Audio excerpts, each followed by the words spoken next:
आपण बातमी कोल्हापुरातली पाहणार आहोत। कोल्हापुरातील गोकुळ दूध संघाची सर्वसाधारण सभा पार पडतीये। 21 संचालकांचं मंडळ या सभेत सहभागी असेल अशी माहिती गोकुळ प्रशासनाकडून दिली जाते। तर गोकुळ दूध संघाचे अध्यक्ष अरुण डोंगरे यांच्या अध्यक्षतेखाली काही ठराव मंजुरीसाठी ठेवले जातील। सत्ताधारी गटातून मंत्री हसन मुश्रीफ आहेत, तर विरोधी गटाकडून भाजप नेत्या शौमिका महाडिक हे नेतृत्व करतात। गेल्या वर्षी काही ठरावांवरून हे सभेत गदारोळ माजला होता।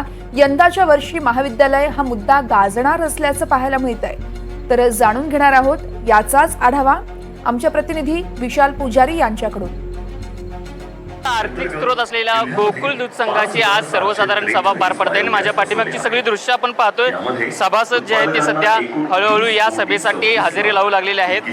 जवळपास 21 संचालकांचं मंडळ जे आहे ते या संपूर्ण सर्वसाधारण सभेसाठी हजर असणार आहे।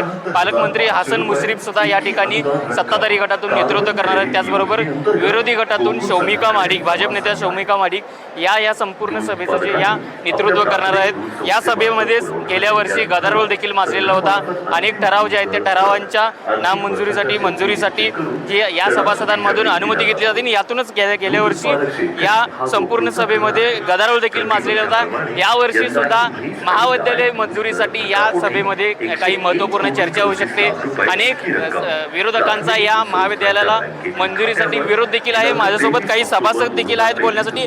काय सांगाल, आज या सभेसाठी तुम्ही हजर राहिला आहात, गेल्या वर्षी जो गदारोळ माजलेला होता, आज या सभेसाठी होण्याचा असा आनंद वाटतो की गेले 2.5 वर्षामध्ये अतिशय सुंदर आणि उत्कृष्ट अशा रीतीने पारदर्शक संघाचा चालू आहे। आणि गेल्या वेळी गदारोळ होण्याचं कारण म्हणजे अतिशय सत्ताधाऱ्यांनी सांगितलं की तुमचा प्रश्न व्यवस्थित येऊन शांततेने तुम्ही मांडा, आम्ही त्यांना उत्तर द्यायला तयार आहे।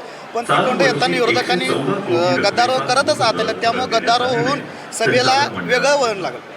खरं तर यंदा नवीन महाविद्यालयाची सुद्धा मंजुरी आणण्याचा ठराव सुरू आहे, विरोध सुद्धा होतोय, काय नेमकी प्रतिक्रिया तुमची? नवीन महाविद्यालयामुळे सर्वसामान्य दूध उत्पादकाच्या घरात डॉक्टर तयार होणार आहे। या डॉक्टरमुळे त्याला दूध उत्पादनाबरोबर त्याच्या जनावरांच्या काही ह्याच्यामुळे सुद्धा फायदा होणार आहे। त्याच्यामुळे हे महाविद्यालय सभासदांच्या दृष्टीने चांगलेच होणार आहे।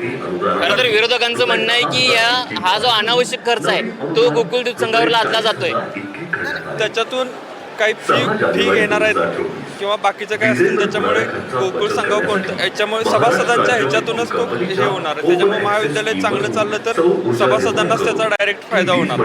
कमी अनावश्यक खर्चाचा हा विषय नाही। गोकुळ हा संघ सर्वसामान्य उत्पादकांचा आणि गोरगरिबांचा आहे आणि ते जर महाविद्यालय जर झालं तर सर्वसामान्य उत्पादकाला किंवा गरिबाच्या मुलग्याला शिक्षण घेता येईल, हक्कानं तिथं संस्थेत भांडता येईल।